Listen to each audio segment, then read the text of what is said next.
আসসালামু আলাইকুম। চুইঝাল বিখ্যাত সেই মাংস রান্না করার চুইঝাল মশলার গাছ। আমি ইনশাল্লাহ এই প্রথম আমি পরীক্ষামূলকভাবে আমি আমার এই জাম্বুরা গাছে রোপণ করতেছি।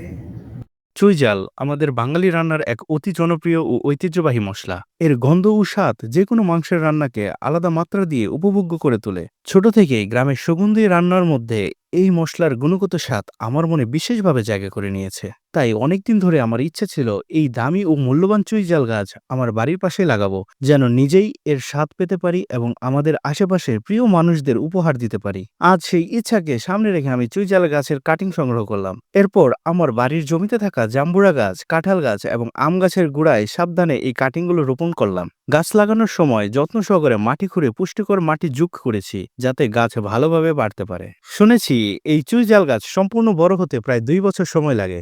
তাই এটি একটি ধৈর্য আর দীর্ঘ অপেক্ষার ফলাফল। আশা করি সময়ের সাথে সাথে আমাদের যত্ন আর আল্লাহর রহমতে এই গাছ সুস্থভাবে বেড়ে উঠবে এবং 2 বছরের মধ্যে আমরা ঘরে বসে তাজা চুইঝাল সংগ্রহ করে রান্নায় ব্যবহার করতে পারবো। আপনাদের কাছে বিনীত অনুরোধ, আমাদের এই উদ্যোগের জন্য দোয়া করবেন, যেন গাছগুলো ভালোভাবে বৃদ্ধি পায় এবং আমাদের স্বাদ সুগন্ধে ভরা ঐতিহ্যবাহী মশলার আনন্দ নিতে পারি। সবাইকে অসংখ্য ধন্যবাদ এবং আল্লাহর রহমতে আমরা খুব শীঘ্রই এই প্রিয় গাছ থেকে মশলার স্বাদ নেব ইনশাআল্লাহ। জাযাকাল্লাহ খায়ের।